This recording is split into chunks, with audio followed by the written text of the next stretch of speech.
घरोघरी मातीच्या चुली या मालिकेचा आजचा म्हणजे 20 डिसेंबरचा भाग तुम्ही ऐकत आहात आणि प्रेक्षकांनो मालिकेमध्ये एक मोठा ट्विस्ट येणार आहे. तो म्हणजे असा की ऐश्वर्याच्या हातात ऋषिकेशचं ते कडं लागणार आहे. तर सुरुवात अशी झाली आहे, सयाजीराव ऐश्वर्याला फोन करतात. काय करतेस पोरी? ऐश्वर्या म्हणते आंघोळीला गेले होते डॅडा. सयाजीराव म्हणतो अगं कितीदा आंघोळ करशील तू? आत्ता तर आंघोळ करून आली होतीस ना.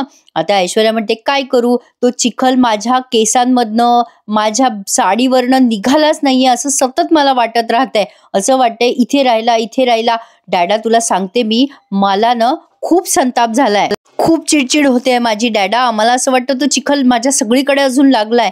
नाही नुसता चिखल चिखल झालाय, माझ्या अपमानाचा चिखल आहे तो. तो अपमान या जानकीने केलाय डॅडा. मी सोडणार नाहीये तिला, तिला मी सोडणारच नाहीये. तुम्ही पण स्वस्थ बसू नका. त्या जानकी ऋषिकेशची जिरवू आपण दोघं मिळून. आता सयाजीराव म्हणतो येडी का खुळी तू, जरा शांत बैस. त्या जानकीने पैन जिंकलेली आहे ऐश्वर्या. पैंज हारून जर मी तिथे शांतपणा करायला गेलो ना तर सगळं गाव माझ्या अंगावर धावून येईल. हे बघ त्या बाजारात मी ढवळाढवळ करू शकणार नाही आता. ऐश्वर्या म्हणते डॅडा मग आपण एक काम करूया, दोघही जण आपण संन्यास घेऊ आणि निघून जाऊ कुठेतरी लांब. काशीला जाऊया का डॅडा, काय म्हणतो? मग आता तिचे डॅडा म्हणजे सयाजीराव म्हणतो अगं पोरी चिडचिड नको करू, माझ्या डोक्यात ना एक प्लॅन शिजलाय. हे बघ आपण काय करायचं, तो ऋषिकेश कमिशन न घेता बाजारात बसणार आहे ना, त्याला काही फायदा होणार नाही जास्ती. फायदा होण्यासाठी त्याला तो माल शहरात नेऊन विकायचा आहे आणि शहरात तो माल कसा घेऊन जातो ना त्यावर मी बारीक लक्ष ठेवणार आहे बघ. ऐश्वर्या म्हणते बरं झालं, काही ना काही होप्स आहेत. त्या जानकीला अद्दल घडवल्याशिवाय मी गप्प बसणार नाही. सयाजीराव म्हणतो अगं पण तुझ्या त्या खुळ्या नवऱ्याला जरा ताब्यात घे, तो हातात आला ना का समद काम अगदी पद्धतशीर करू बघ आपण. आता ही ऐश्वर्या म्हणते डॅडा नका टेन्शन घेऊ, त्या डिफेक्टिव्ह पीसचं काय करायचंय ना ते मी बघते. ऐश्वर्या आता मागे वळून बघते तर सारंग तिथे असतो. आता ऐश्वर्या घाबरते आणि म्हणते डॅडा लगेच तिचं बोलणं वळवते ती आणि म्हणते डॅडा तो डिफेक्टिव्ह पीस आहे ना तो मम्माला सांग की वापस पाठवून दे, मी दुसरा नवीन मिक्सर पाठवेल त्या जागी, असं म्हणून फोन ठेवून देते. आता सयाजीरावांच्या लक्षात येतं की तिथे सारंग आहे. आता सयाजीराव म्हणतो हो चालल चालल, सांगतो बरं का तुझ्या मम्माला. सयाजीराव फोन ठेवल्यावर खूप हसायला लागतो सारंगच्या नावाने डिफेक्टिव्ह पीस म्हणून. आता इकडे ऐश्वर्या सारंगला म्हणते काय झालं सारंग, हे हवंय का तुम्हाला? सारंग म्हणतो मुद्द्यालाच हात घालणारे मी ऐश्वर्या. काय आहे ना, काल तुम्ही जानकी वहिनीला शेत नांगरण्यासाठी बैल का नाही दिले? ऐश्वर्या आता पांढरी पडते आणि तिला नेहमीप्रमाणे याला गुंडाळता येतच. आता सारंग म्हणतो सांगा काय झालंय नेमकं, मला गुलाबकडनं कळलंय. मग ऐश्वर्या म्हणते अच्छा गुलाबकडून कळलं का, गुलाब नवीन खबरी झाला वाटतं तुमचा. सारंग म्हणतो ऐश्वर्या जे घडलंय ना तेच सांगतोय मी तुम्हाला. तुम्ही मला एक सांगा ऐश्वर्या, तुम्ही काल जानकी वहिनीला शेत नांगरायला बैल का नाही दिले? त्यामुळे दादा वहिनीला हाताने शेत नांगरायला लागलं ना.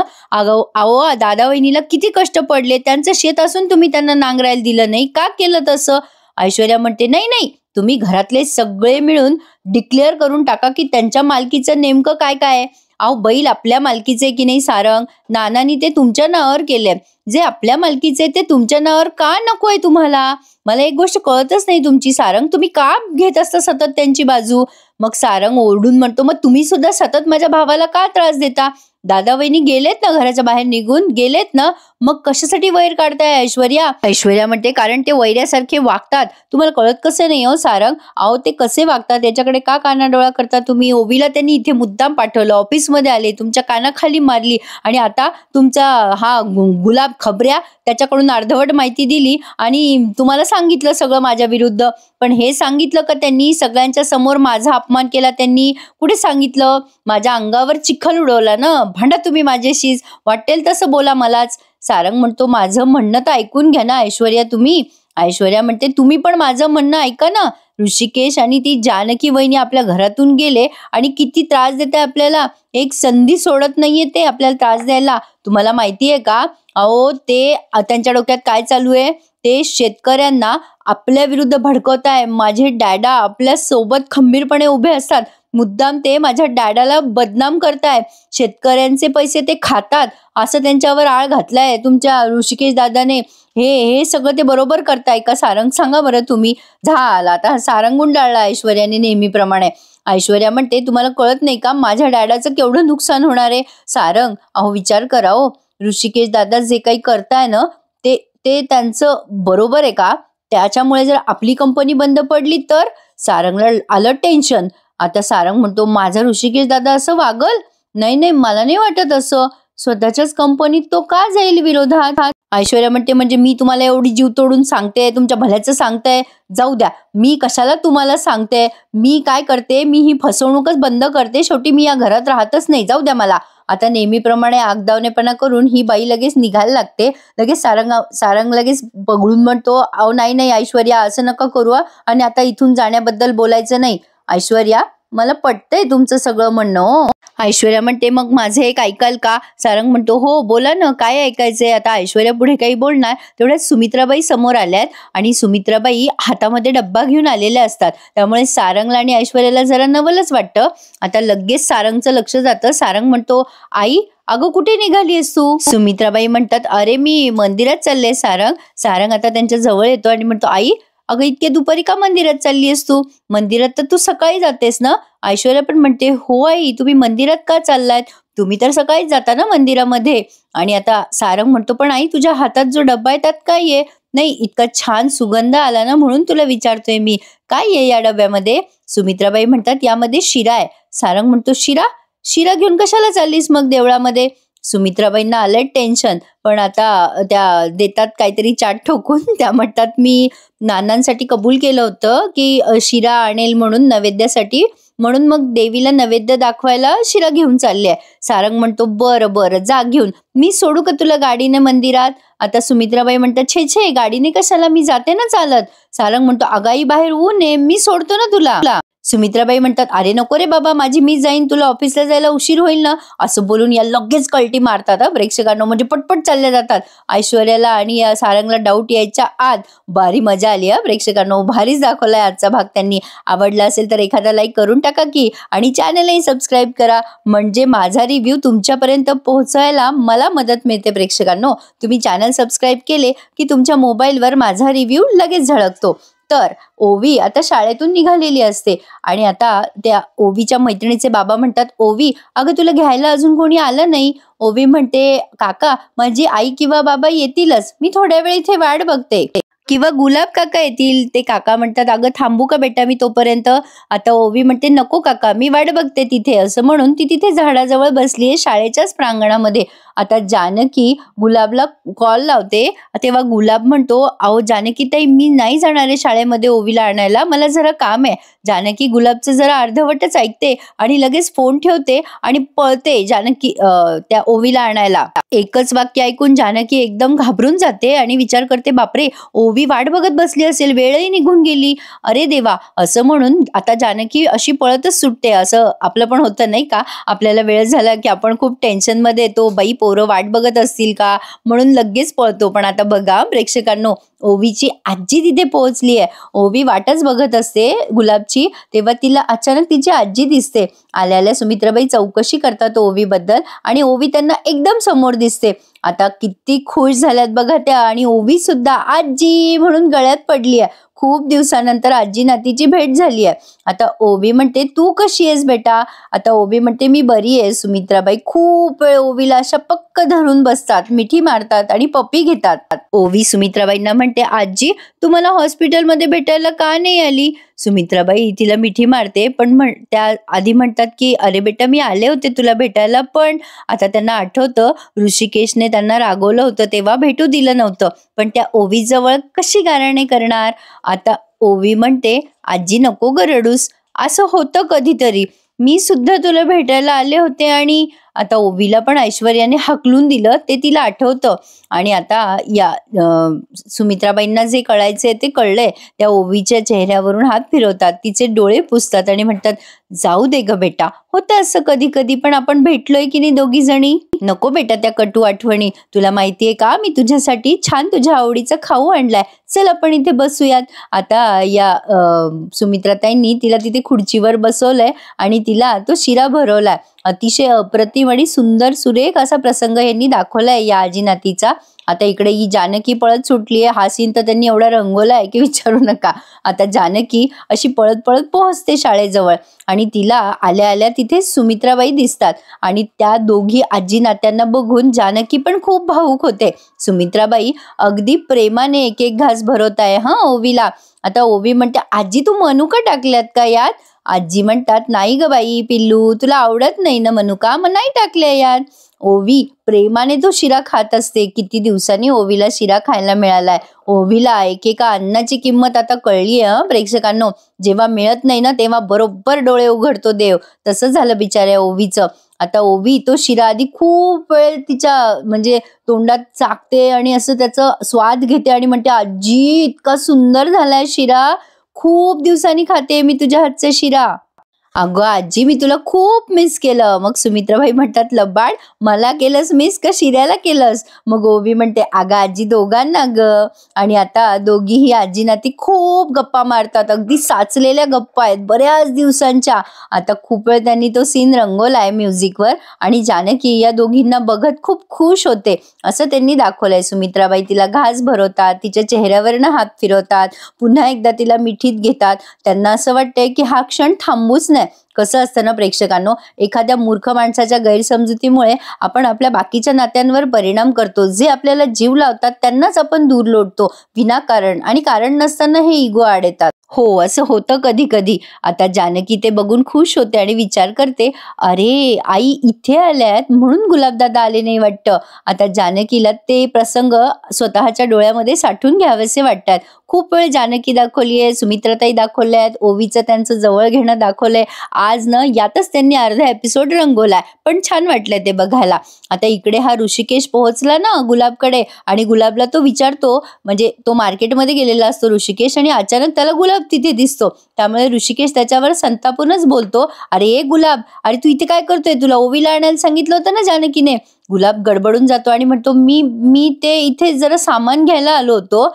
ऋषिकेश म्हणतो, "अरे बाबा पण बघ किती वाजलेत, किती वाजलेत गुलाब, काही कळतं का तुला? थांब जरा, आता आलोच मी." ऋषिकेश आता तसंच धावत पळत सुटतोय ओवीला आणायला. आता गुलाबला आलंय टेन्शन, अरे देवा आता वहिनी साहेबांना सांगायला हवं हे सगळं, असं म्हणून गुलाबने त्याचा फोन काढलाय आणि तो जानकीला फोन करत असतो. पण जानकी नेमकी यावेळेला फोन उचलत नाही, कारण ती सुमित्राबाई आणि ओवीला बघण्यात बिझी असते. आता इकडे ही ओवी म्हणते, "आजी तो शिरा दे माझ्या सोबत, मी दप्तरात ठेवून घेते तो डब्बा, आपण ना दोघी जणी मस्त खेळूयात आता, चल." आता सुमित्राबाई म्हणतात, "बरं बरं पण नीट ठेव हा, आणि घरी गेल्यावर सगळं संपवायचा आहे शिरा." मग आता ओवी म्हणते, "हो गा आजी, तो तर मी संपवणारच आहे." असं म्हणून आता सुमित्राबाईंनी तो दप्तरात ठेवलाय तिच्या, आणि आता दोघी आजी नाती तिथे शाळेमध्ये खेळत असतात. जानकी अजूनही या दोघींना तसंच बघतीये तिथे. आता ती विचार करतीये, आता प्रेमाची सुरुवात झालीये, हे सगळं त्याचंच खूण मला दिसतीये. त्या ऐश्वर्याने सगळ्यांच्या मनात गैरसमज निर्माण केले, भांडण निर्माण केले. वाटलं नव्हतं असा एकेकाळी असलेला दुरावा कायम मिटून जाईल. आता बघा ह्या जानकीचा फोन वाजतोय मध्ये, असं त्यांनी दाखवलंय. आता जानकी पुन्हा विचार करते, नाही, देवी आईच्या मनात काहीतरी वेगळंच आहे. म्हणजे आज आई त्यांच्या नातीच्या ओढीने इथे आल्यात आणि आता त्या नातीसोबत किती रमून गेल्यात. देवी आई, हे सगळं असंच असू दे. माझ्या मनात तू आशेचा किरण दाखवलायस. आजी आणि नात दोघी एकत्र आल्यात, हाच तर संकेत आहे. आमचा परिवार पुन्हा एकदा आज ना उद्या एकत्र येणार आहे. आमच्या परिवाराला एकत्र येण्याची सुरुवात या दोघी आजी नातींनी केली आहे. आता जानकी असा विचार करतच असते. तेवढ्या तिकडे गुलाब सारखा फोन करत असतो, पण ही जानकी काही फोन उचले ना. आता ऋषिकेश सुद्धा तिथे पोहोचला बरं का प्रेक्षकांनो. आता सुमित्राबाई समोरच असतात. आता ही ओवी फुटबॉल खेळत असते त्यांच्यासोबत आणि अचानक या जानकीलाही तेच आठवतं की ऋषिकेश तर खूप नाराज आहे ताईंवर, आणि अचानक तिथे ऋषिकेश पोहोचतो आणि आता जानकीला तो दिसतो आणि ती पटकन त्याला आवाज देते, "ऋषिकेश." आणि तो आवाज ऐकून सुमित्राबाई एकदम अलर्ट होतात आणि त्या घाबरतात. त्यांना असं वाटतं, बापरे आता ऋषिकेशला कळलं तर ऋषिकेश आता ओरडेल नाती समोर, म्हणून त्या पटकन लपतात बरं का. आणि ओवी पण एवढी समजूतदार दाखवली आहे की तिलाही कळतं जे कळायचं ते, ती पण आजीला लपवते. इतकं छान वाटलं ना हे पाहताना. ऋषिकेश म्हणतो, "जानकी अगं गुलाबने मला सांगितलं की तो घ्यायला आलाच नाही ओवीला. मी एवढा घाबरलो बघ, तू आलीस होय घ्यायला, मला आधी सांगायचं तर खरी." जानकी म्हणते, "हो हो, मी गुलाबदादांना सांगायचं विसरून गेले की मी जाणार आहे म्हणून, जरा गैरसमजच झाला हो ऋषिकेश." आता जानकीला आलेलं असतं टेन्शन, ऋषिकेशने सुमित्राबाईंना बघू नये म्हणून. जानकी उगाचच त्याला थोडा गप्पांमध्ये गुंतवते. तोपर्यंत या आजी नाती पटकन लपून घेतात. आता ही ओवी आजीला तिथेच बाजूला लपवते आणि ऋषिकेश समोर येते. "बाबा." ऋषिकेश म्हणतो ओवी अगं सॉरी ग बेटा, आम्हाला न्यायला यायला उशीर झाला का तुला? ओवी म्हणते नाही बाबा, मी इथेच बसले होते तुमची वाट बघत. सुमित्राबाई मात्र तिथेच लपलेल्या आहेत. आता अचानक ऋषिकेशचं लक्ष ओवीच्या डब्याकडे जातं. तो म्हणतो ओवी तुझ्या हातात काय आहे? ओवी पटकन सांगून जाते शिरा. मग ऋषिकेश म्हणतो शिरा तुला कोणी दिला? आता ओवी जरा घाबरते, उत्तर काय द्यावं, ती इकडे तिकडे बघायला लागते. ऋषिकेश म्हणतो ओवी अगं इकडे तिकडे काय बघतेस, कोणी दिला तुला शिरा बेटा? आता लगेच जानकी ती बाजू सांभाळते आणि म्हणते अहो तिची बेस्ट फ्रेंड आहे ना, तिने दिलाय. मग आता ओवी म्हणते हो माझी बेस्ट फ्रेंड तिनेच दिलाय मला शिरा. आणि आता लगेच ऋषिकेश म्हणतो अच्छा तुला बेस्ट फ्रेंड आहे होय, म्हणजे ती शिरा देते म्हणून तुझी बेस्ट फ्रेंड आहे का ग? आता ही ओवी म्हणते नाही हो बाबा, ती खरंच माझी खूप मोठी बेस्ट फ्रेंड आहे. जानकी लगेच म्हणते अगं ओवी तुझी बेस्ट फ्रेंड खूप खूप छान आहे, तिला सांग की ती खूप चांगली आहे आणि बेटा ओवी तुझ्या बेस्ट फ्रेंडला सांभाळ, तिला खूप जीव लाव, तिला कधी दुखवू नकोस. मग ही ओवी म्हणते हो मी नाही दुखवणार माझ्या बेस्ट फ्रेंडला. मग आता जानकी मुद्दाम मोठ्याने म्हणते तुझ्या बेस्ट फ्रेंडला सांग की तिला खूप खूप खूप थँक्यू. आणि आता हे सगळं सुमित्राबाई ऐकत असतात. आता ही ओवी म्हणते हो आई माझी बेस्ट फ्रेंड आहेच छान. आता इकडे सुमित्राबाईंच्या डोळ्यात घळाघळा अश्रू व्हायला लागलेत. आता ही जानकी म्हणते अगं काय ग जानकी एवढ्यानं काय ओरडतेस तू, अशी बोलतेस जणू काही तिची बेस्ट फ्रेंड इथेच कुठेतरी लपून ऐकते, म्हणजे ओवीने शिरा खाल्ला की नाही हे बघते का काय तिची बेस्ट फ्रेंड? आता जानकी जरा घाबरते आणि सुमित्राबाई पण. आता जानकी म्हणते नाही हो उगाच आपलं मी गंमत केली. आता ऋषिकेश म्हणतो बरं चला निघा आधीच उशीर झालाय. आता जानकीने तो डब्बा या ओवीच्या दप्तरात टाकलाय आणि आता हे निघाले. आणि आता इथे ना प्रेक्षकांनो त्यांनी घरोघरीच टायटल सॉन्ग प्ले केलंय. जेव्हा ऋषिकेश जात असतो तेव्हा ही जानकी अशी मागे वळून वळून सुमित्राबाईंकडे बघत असते आणि सुमित्राबाई जानकीकडे, आणि दोघी एकमेकींना खुणवत असतात जणू काही सगळं काही ठीक होणार आहे. छान दाखवलाय त्यांनी आजचा भाग. कसा वाटला तुम्हाला मला नक्की कमेंट करून सांगा. आणि खूप प्रेक्षकांच्या तक्रार आहेत मी एलपीचा रिव्ह्यू देत नाही प्रेक्षकांनो, मी एकटी असते एडिटिंग करायला, रेकॉर्डिंग करायला, हे सगळं करायला फार वेळ लागतो. बोलून बोलून माझा घसा सुकून जातो. फार फार तर मी 3च रिव्ह्यू देऊ शकते, म्हणून मी एलपीचा रिव्ह्यू सध्या स्किप केलाय, पण देईल थोड्या दिवसातच देईल. आता घरी आल्यावरती जानकी या ओवीला म्हणते बेटा हातपाय तोंड धु आणि तुझा खाल्लेला डबा धुवायला टाक, आणि तो शिऱ्याचा डबा काढलास का ग? आता ओवी म्हणते हो हे घे, हा घे शिऱ्याचा डबा. जानकी आता तो शिऱ्याचा डबा हातात घेते आणि विचार करते की ऋषिकेशला हा शिरा द्यावा का. आता आधी तर जानकीने तो शिरा चाखलाय बरं का. मग ही ओवी म्हणते ए आई मला पण दे शिरा, माझ्यासाठी पण ठेव. आणि आता ही ओवी सुद्धा शिरा खाते. सगळेजण आळीपाळीने शिरा खातात आणि मग ओवी म्हणते आणि इकडे तो शिरा मी बाबांना भरवते. मग जानकी म्हणते थांब जरा मी देते त्यांना तो शिरा. ऋषिकेश पेपर वाचत बसलेला असतो. आता ही जानकी म्हणते अहो शिरा खाल का? ऋषिकेश म्हणतो नकोय ग मला जानकी. मग ओवी आग्रह करत म्हणते खा ना बाबा, माझ्या बेस्ट फ्रेंडनी दिलाय. ऋषिकेश म्हणतो अगं ओवी असं काय करतेस बेटा, मला सध्या नकोय. मग जानकी म्हणते असं काय करता अहो, तुम्हाला आवडतो ना शिरा? मग आता ऋषिकेश एकदम बोलतो अगं आवडतो ग, पण मला माझ्या आईच्याच हातचा शिरा आवडतो, असं तो बोलतो आणि एकदम गप्प बसतो. जानकी म्हणते काय काय म्हणालात, तुम्हाला आईच्या हातचा शिरा आवडतो? मग ओवी पण म्हणते काय बाबा आजीच्या हातचा शिरा आवडतो तुला? ऋषिकेश लगेच म्हणतात नाही नाही तसं काही नाहीये. मग आता लगेच ते डब्बा हातात घेतात आणि तो शिरा खायला लागतात. आणि काय मग शिरा खाल्ल्या खाल्ल्या त्यांना चव लक्षात येते की हा शिरा तर माझ्या आईनेच केलाय. तर प्रेक्षकांनो ह्या सस्पेन्सवर त्यांनी हा भाग संपवलाय. आता पुढच्या भागात तुम्हाला काय वाटतं, हा ऋषिकेश चिडेल का जानकीवर? मला कमेंट करून नक्की सांगा. पण काही म्हणा प्रेक्षकांनो आजचा भाग खूपच हृदयस्पर्शी होता असं म्हणायला हरकत नाहीये. हा भाग त्यांनी संपवलाय. आता पुढच्या भागात ऋषिकेशचा वाढदिवस आहे आणि इकडे नाना पण खुश आहेत. आणि आता सौमित्र पण नानांना आठवण देतोय की नाना आपल्या दादाचा वाढदिवस आहे आज, तुमच्या लक्षात आहे ना? जानकी वहिनी आपल्या सगळ्यांना लवकरच एकत्र येणार. मग नाना विचार करतात अरे बाबा, म्हणजे मनात विचार करतात ऋषिकेशला आता प्रॉपर्टीच्या खऱ्या पेपर बद्दल लवकर कळलंच पाहिजे. काय वाटतं तुम्हाला प्रेक्षकांनो, कळेल का ऋषिकेशला? आपण झालंय असं. जानकी ठरवते की ऋषिकेशला त्याचं ते कडं द्यायचं जे त्याच्या खऱ्या आईने त्यासाठी ठेवलेलं आहे. म्हणून जानकी ते कडं विकत घ्यायला ज्वेलरीच्या शॉपमध्ये जाते. तिथेच त्याने गहाण ठेवलेलं असतं ना ते कडं. जानकी ते कडं घ्यायच्यात ऐश्वर्या तिथे पोहोचून ते कडं तिच्या हातात घेते. तर आता ऐश्वर्या ते कड घेईल का जानकी? नक्की मला कमेंट करून कळवा आणि आजचा भाग कसा वाटला सांगा आणि भेटूयात उद्या सकाळी घरोघरी मातीच्या चुली या मालिकेच्या नवीन रिव्ह्यू सहित. तोपर्यंत चॅनलला सबस्क्राईब करून ठेवा. धन्यवाद.